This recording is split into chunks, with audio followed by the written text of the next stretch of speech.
आज black and white में हम सबसे पहले एक बहुत ही चिंताजनक खबर का आपके लिए विश्लेषण करेंगे।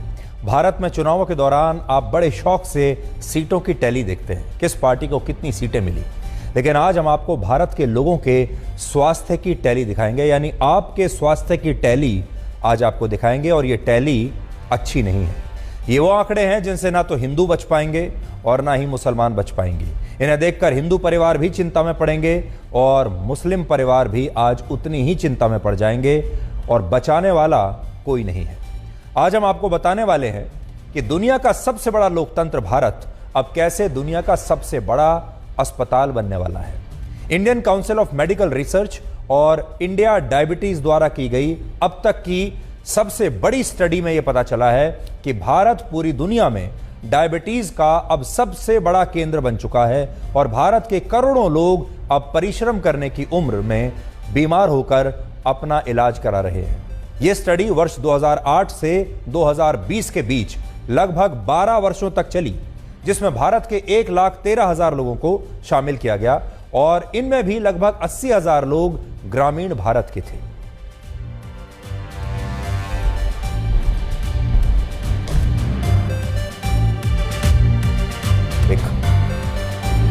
देखिए स्टडी में क्या आया है। इस स्टडी के मुताबिक भारत में पिछले 4 वर्षों में डायबिटीज के मरीजों की संख्या में 44% की वृद्धि हुई है। वर्ष 2019 में भारत में 7 करोड़ लोग डायबिटीज के शिकार थे, लेकिन अब 10 करोड़ लोग से ज्यादा ऐसे हैं हमारे देश में जो डायबिटीज के शिकार हैं। अब आप देखिए 2023 में 10 करोड़ लोग डायबिटीज के शिकार हैं, 2019 में 7 करोड़ लोग शिकार थे और सिर्फ 4 साल में 44% मामले जो है बढ़ गए हैं। अब हमारे पूरी जनसंख्या में 11.4% जो जनसंख्या है वो डायबिटिक है और पूरी जनसंख्या का 15.3% हिस्सा ऐसा है जो प्री डायबिटिक है, जिन्हें अभी डायबिटीज हुई तो नहीं है लेकिन आगे चलकर हो सकती है। लेकिन इन लोगों के शरीर का ब्लड शुगर लेवल सामान्य से इतना ज्यादा हो गया है कि अब ये सारे लोग डायबिटीज की दहलीज पर खड़े हुए हैं, यानी ये 15%। अब आप सोचिए ये 15% और 11% जब मिल जाएंगे तो लगभग 26-27% की आबादी हमारी डायबिटिक हो जाएगी। इससे भी बड़ी बात यह है कि दक्षिण भारत के लोगों को डायबिटीज की शिकायत सबसे ज्यादा है, जबकि पूर्वी और उत्तर भारत में यह स्थिति बिल्कुल अलग दिखाई देती है। केरल के हर 100 में से 25, गोवा और पुडुचेरी के हर 100 में से 26, तमिलनाडु के हर 100 में से 15 लोगों को डायबिटीज की बीमारी है। मैं पूरे नक्शे पर आपको दिखाता हूं।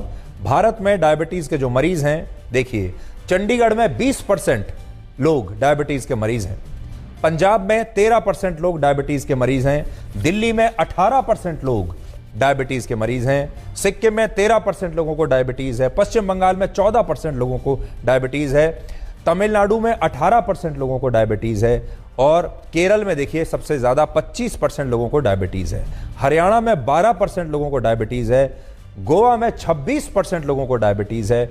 यहां आपको एक खास बात यह देखनी चाहिए कि उत्तर प्रदेश जो है, उत्तर प्रदेश में सिर्फ 5% लोगों को डायबिटीज है। पूरे भारत में उत्तर प्रदेश इकलौता ऐसा राज्य है जहां सबसे कम सिर्फ 4.8% लोगों को डायबिटीज की बीमारी है। और शायद ऐसा इसलिए है क्योंकि उत्तर प्रदेश के लोगों की दिनचर्या में आज भी परिश्रम काफी ज्यादा है। लेकिन अब से कुछ साल बाद उत्तर प्रदेश के लोग भी डायबिटीज से बीमार जरूर होंगे, क्योंकि उत्तर प्रदेश में प्री डायबिटिक लोगों की संख्या जो है वो 18% हो चुकी है। ये वो लोग हैं जो डायबिटीज की दहलीज पर खड़े हुए हैं और ये हैं 18%। जो लोग ऐसा सोचते हैं कि डायबिटीज शहरी लोगों की बीमारी है, उन लोगों को हम आज ये बताएंगे कि अब ग्रामीण इलाकों में भी लोगों को ये बीमारी हो रही है, यानी शहर और गांव दोनों के लोगों को डायबिटीज बराबर मार रही है। शहरी भारत में 16.4% और ग्रामीण भारत में लगभग 9% लोगों को डायबिटीज है। देखिए शहरी इलाकों में 16.4%, यह बात सही है कि आज भी शहरों में डायबिटीज ज्यादा है, लेकिन चिंताजनक बात यह है कि ग्रामीण इलाकों में भी अब 9% लोगों को डायबिटीज की बीमारी हो रही है। महिलाओं में 10.7% महिलाओं को डायबिटीज है और पुरुषों में 12% लोगों को डायबिटीज है। और ये वो लोग हैं जो हर दिन दवाइयां खा रहे हैं, दवाइयों पर जिंदा है। और यहां बात सिर्फ डायबिटीज की नहीं है। आप में से जो लोग डायबिटीज के मरीज हैं वो जानते हैं कि डायबिटीज होने के बाद आपकी दिनचर्या पर कितना बुरा असर पड़ता है और आपके शरीर पर कितना बुरा असर पड़ता है। ऐसा कहा जाता है कि डायबिटीज आपके शरीर को खोखला कर देती है। अब ऐसे लोगों की संख्या हमारे देश में लगातार बढ़ती जा रही है, यानी जिनका शरीर खोखला हो चुका है या होने वाला है। भारत के 39.5% यानी 55 करोड़ 30 लाख लोगों को पेट के मोटापे की शिकायत है। यानी 55 करोड़ 30 लाख लोग ऐसे हैं हमारे देश में जो कि हमारे 39% आबादी का हिस्सा है, जो पेट के आसपास से मोटे हैं, जो ओवरवेट हैं, जिन्हें मोटापे की बीमारी है। और यह मोटापा भी शहरों में 40% लोगों को है और अब गांव के लोगों को भी, गांव में भी 23% लोगों को यह मोटापा है। देखिए आप, इसके बाद आगे चलते हैं। हमारे देश के 24% यानी 34 करोड़ लोगों को हाई कोलेस्ट्रॉल की शिकायत है और यह हाई कोलेस्ट्रॉल हार्ट अटैक की मुख्य वजहों में से एक माना जाता है।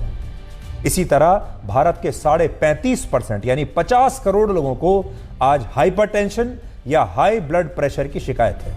और आजकल आप देखते होंगे कि लोगों को अचानक नाचते गाते हार्ट अटैक आ जाता है, कुछ भी करते हुए, जिम में भाग दौड़ करते हुए हार्ट अटैक आ जाता है। और इसके पीछे यही एक कारण है कि हमारे देश के हर 100 में से 35 लोगों को ब्लड प्रेशर की बीमारी है, उनका ब्लड प्रेशर हाई है। और आपने इस तरह के जो तस्वीरें हैं, बहुत सारी तस्वीरें आपने देखी होंगी, लोग कुछ कर रहे हैं, नाच रहे हैं, गा रहे हैं और नाचते नाचते अचानक हार्ट अटैक आता है और लोग गिर कर मर रहे हैं। ये क्यों हो रहा है? इसलिए हो रहा है कि हमें पता ही नहीं है, हमारे ज्यादातर लोगों को पता नहीं है कि उनके शरीर के अंदर क्या चल रहा है।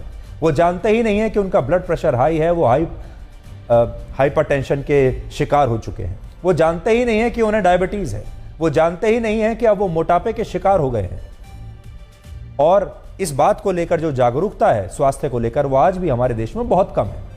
अब एक बार आप फिर से सोचिए कि जिस देश के 10 करोड़ लोगों को डायबिटीज हो, लगभग 14 करोड़ लोग प्री डायबिटिक हों, 110 करोड़ लोगों का कोलेस्ट्रॉल असामान्य हो, 55 करोड़ लोगों को पेट के मोटापे की शिकायत हो, 50 करोड़ लोगों को हाइपरटेंशन हो, वो पूरा की पूरा देश कितना बीमार होगा। यानी आप ये समझ लीजिए कि भारत धीरे धीरे एक बहुत बड़े अस्पताल में तब्दील हो रहा है। लेकिन यह हमारे आज के भारत का वो कड़वा सच है जिसे लोग शायद अभी स्वीकार नहीं करना चाहते, और स्वीकार करेंगे भी कैसे? अभी तो वो जानते ही नहीं है कि उनके शरीर में कौन कौन सी बीमारियां पनप रही हैं। इसी साल अप्रैल के महीने में भारत वर्किंग एज पॉपुलेशन के मामले में चीन को पीछे छोड़कर दुनिया का नंबर 1 देश बना है। अब हमारे पास दुनिया की सबसे बड़ी वर्कफोर्स है। भारत में इस समय 15 से 59 साल के 92 करोड़ लोग ऐसे हैं जिन्हें कामकाजी यानी वर्किंग एज पॉपुलेशन में गिना जा सकता है। तो सोचिए, पूरी दुनिया की जो सबसे बड़ी वर्कफोर्स है वो आज भारत के पास है और हमारे पास 92 करोड़ लोग ऐसे हैं जो कोई भी काम कर सकते हैं 15 से 59 वर्ष के बीच में। और इसीलिए भारत दुनिया का सबसे बड़ा प्रोडक्शन हब बनना चाहता है, क्योंकि इतनी बड़ी वर्कफोर्स किसी के पास नहीं है, चीन के पास भी नहीं है, क्योंकि चीन भी बूढ़ा हो रहा है। लेकिन चीन तो बूढ़ा हो रहा है, हम बीमार हो रहे हैं। सोचिए, अगर इन 92 करोड़ लोगों में से ज्यादातर लोग अगर बीमार होंगे या फिर ये लोग धीरे धीरे बीमार हो रहे हैं, तो फिर ये लोग भारत को विकास के नए युग में कैसे लेकर जाएंगे?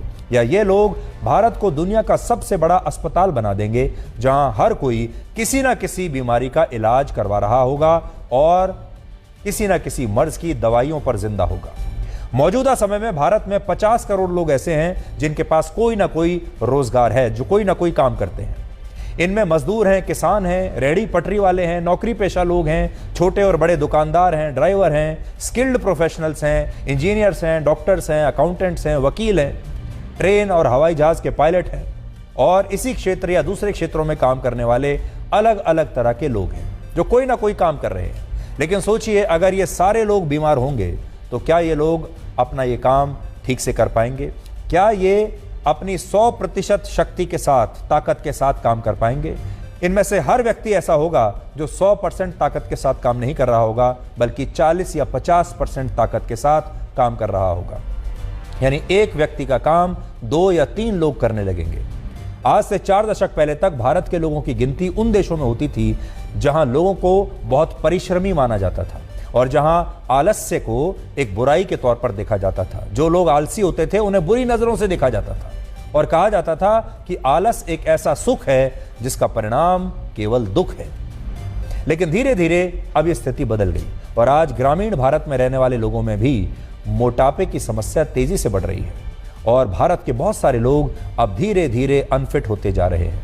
आज अगर आप अपने आसपास देखेंगे, जब आप बाहर जाते हैं, बाजार में, सड़कों पर जाते हैं और ऐसी जगहों पर जाते हैं जहां बहुत भीड़ भाड़ होती है, आप बस में जाते हैं, ट्रेन में जाते हैं, बाजारों में, शॉपिंग मॉल्स में जाते हैं और अपने आसपास लोगों को देखते हैं, तो आप इस बात को नोट करिएगा कि आपके आसपास जो लोग हैं, ज़्यादातर लोग अनफिट हैं।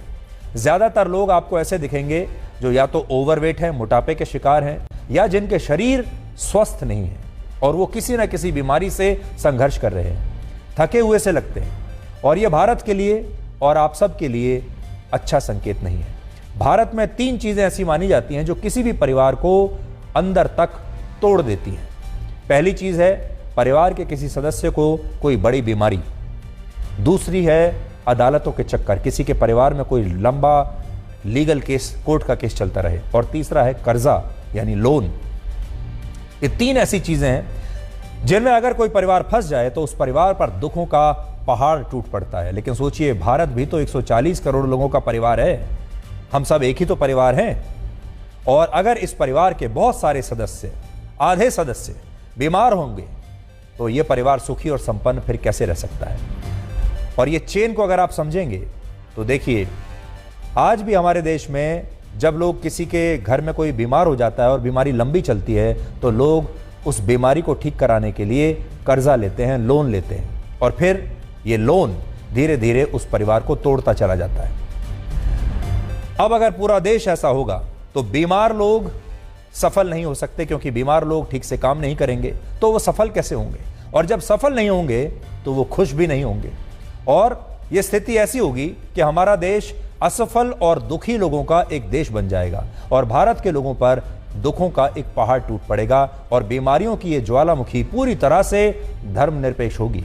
आज बहुत सारे लोग हिंदू मुसलमान की बातें करते हैं। हमारी बहुत सारी पॉलिटिकल पार्टियां, कोई हिंदुओं की बात करती है, कोई मुसलमानों की बात करती है, आरक्षण की बात करती है, कोटे की बात करती है, तुष्टीकरण की बात करती है। इनमें से कोई पार्टी, कोई नेता, कोई सरकार आपको बचाने नहीं आने वाली, ये आप याद रखिएगा। और ये जो बीमारियों की बात हम आपको बता रहे हैं, चाहे वो डायबिटीज़ हो, चाहे वो हार्ट अटैक हो, आपका कोलेस्ट्रॉल हो, मोटापा हो, हाइपरटेंशन हो, ये सारी बीमारियां धर्मनिरपेक्ष बीमारियां हैं। ये ना हिंदुओं को देखती हैं ना मुसलमानों को देखती हैं। हिंदुओं के परिवारों को भी वैसे ही मारेंगी जैसे मुसलमानों के परिवारों को मारेंगी, जैसे सिखों या ईसाइयों के परिवारों को मारेंगी। सब धर्मों की बराबर से ये जान लेंगी। भारत में बीमारियों का ये ज्वालामुखी इसलिए धधक रहा है क्योंकि भारत में अब लोग पसीना बहाकर नहीं बल्कि पैसा बहाकर फिट रहना चाहते हैं। हमारे देश में जंक फूड और पैकेज्ड फूड आइटम्स खाने वाले लोग ऐसा सोचते हैं कि वो जिम में 6 महीने की मेंबरशिप फी एक साथ देकर फिट रह सकते हैं, जबकि सच्चाई ये है कि फिट रहने के लिए पसीना बहाना ज़रूरी है, पैसा बहाना नहीं। और सबसे बड़ी बात यह कि बाजार और अर्थव्यवस्था को इस बात में ज़्यादा फायदा होता है कि लोग बीमार रहें। तो आज हमारे देश में जितनी भी दवाइयाँ बनाने वाली कंपनियाँ हैं, हमारे देश में जितने भी अस्पताल हैं, हमारे देश में जितने भी सप्लीमेंट बनाने वाली कंपनियां हैं, जितने भी बाजार में और ज़्यादा प्रोडक्ट्स बनाने वाली कंपनियां हैं जो बीमारों के लिए कोई ना कोई चीज़ बना रही हैं, चाहे वो खाना बना रही हों, दवाइयां बना रही हों, सप्लीमेंट्स बना रही हों, बिस्तर बना रहे हों, आपको अगर कोई हड्डियों की परेशानी है तो किसी और कोई आपको के लिए कोई और चीज़ बना रही हों, वो सब के सब ये चाहते हैं कि आप बीमार ही रहें, 12 महीने आपको कोई ना कोई बीमारी लगी रहे। क्योंकि जब आप बीमार होंगे तो आप अस्पताल जाएंगे, आप बाज़ार में जाकर दवाइयाँ खरीदेंगे, जिससे भारत की इकोनॉमी और इन सारे लोगों का जो उद्योग है वो चलता रहेगा। ज़्यादातर जो देश हैं दुनिया में, असल में उनकी बड़ी बड़ी कंपनियां यही चाहती हैं कि लोग हमेशा बीमार ही पड़े रहें। आज जो व्यक्ति साइकिल चलाकर खुद को फिट रखना चाहता है वो व्यक्ति अर्थव्यवस्था के लिए किसी काम का नहीं है। जो लोग साइकिल चलाते हैं वो अर्थव्यवस्था के लिए किसी काम के नहीं है, उनमें किसी कंपनी की कोई दिलचस्पी नहीं, क्योंकि वो व्यक्ति ना तो गाड़ी खरीदता है, ना गाड़ी खरीदने के लिए लोन लेता है, क्योंकि रोज साइकिल चलाता है तो फिट रहता है, बीमार भी नहीं होता, उसे मोटापा भी नहीं है, उसे डायबिटीज़ भी नहीं है, तो वो दवाइयाँ भी नहीं खरीदता, डॉक्टर के पास भी नहीं जाता, अस्पताल भी नहीं जाता, तो खर्चा किस चीज़ पर करेगा। और गाड़ी नहीं खरीदता तो पेट्रोल और डीजल की खपत भी नहीं करता, और स्वस्थ है तो अस्पताल भी नहीं जाता, सप्लीमेंट्स भी नहीं लेता, दवाइयाँ भी नहीं लेता। जबकि गाड़ियाँ खरीदने वाले व्यक्ति ये सारी चीज़ें करते हैं। जो व्यक्ति गाड़ी खरीदता है वो फिर लोन भी लेता है, पेट्रोल भी खरीदता है, डीजल भी खरीदता है, टैक्स लेने वाली सरकारों के लिए वो हमेशा उपयोगी साबित होता है। और जब वो हर वक्त गाड़ी में ही रहता है तो फिर वो एसी भी खरीदता है अपने घर में भी, और उसके बाद जब वो काम करना बंद कर देता है, बाहर साइकिल चलाना बंद करता है, परिश्रम करना बंद करता है, तो फिर बीमार होता है तो खर्चा करता है, डॉक्टर के पास जाता है, अस्पतालों में जाता है, दवाइयाँ खरीदता है, सप्लीमेंट्स खरीदता है। और इसीलिए बड़ी बड़ी इकोनॉमीज़ जो हैं, जो बड़े बड़े बाज़ार हैं, उनमें ऐसे लोगों को ही ज़्यादा प्यार किया जाता है क्योंकि इससे पैसा आ रहा है। एक और उदाहरण के ज़रिए मैं आपको समझाता हूँ। जैसे जो व्यक्ति अपनी आय का कुछ हिस्सा जंक फूड या बाज़ार में पैकेज्ड फूड खाने पर खर्च करता है, या बाहर किसी रेस्टोरेंट या होटल में खाना खाता है, उस खर्च से बड़ी बड़ी कंपनियों का रेवेन्यू तो बहुत स्वस्थ रहता है, लेकिन उस व्यक्ति को इस खर्च से कोई फायदा नहीं होता, बल्कि जंक फूड उसे बीमार करता है। और फिर इससे जो बीमारियां उसे होती हैं वो उन्हीं का इलाज करने के लिए वर्षों तक अपनी बीमारी पर पैसा बहाता रहता है, पैसा खर्च करता रहता है। उदाहरण के लिए भारत के national centre for biotechnology information के मुताबिक हमारे देश में जिन लोगों को डायबिटीज है उनका इस बीमारी पर लाइफ टाइम औसतन खर्च 20 लाख रुपए है। सोचिए, एक व्यक्ति अपने पूरे लाइफ टाइम में डायबिटीज पर 20 लाख रुपए खर्च करता है। अब सारी कंपनियों को तो यह व्यक्ति अच्छा लगेगा, क्योंकि ये 20 लाख रुपए ये कंपनियां उससे चूस लेंगी। ये 20 लाख रुपए लोग उस बीमारी पर खर्च करते हैं जो बीमारी उन्हें पहले किए गए ऐसे खर्चों से होती है जो स्वास्थ्य के लिए सही नहीं थे। पहले किसी ने जंक फूड पर पैसा खर्च किया होगा, या फिर जब उस जंक फूड से जो बीमारियां हुई उनके उपचार के लिए भी उसे पैसा खर्च करना पड़ता है। तो फिर ये सारे लोग इकोनॉमी के लिए बड़े काम के लोग बन जाते हैं। जब एक देश के ज़्यादातर लोग बीमार होने लगते हैं तो इससे होता क्या है, यह आप ब्रिटेन की स्थिति से आज समझ सकते हैं। शुरुआत में ब्रिटेन में जब लोगों में मोटापे की समस्या बढ़ रही थी, लोग मोटे हो रहे थे, अस्वस्थ हो रहे थे, तब सरकार ने स्थिति से यह समझा कि अगर लोगों का मोटा होना और अनफिट होना अर्थव्यवस्था को फायदा पहुंचा रहा है तो फिर इसमें बुराई क्या है।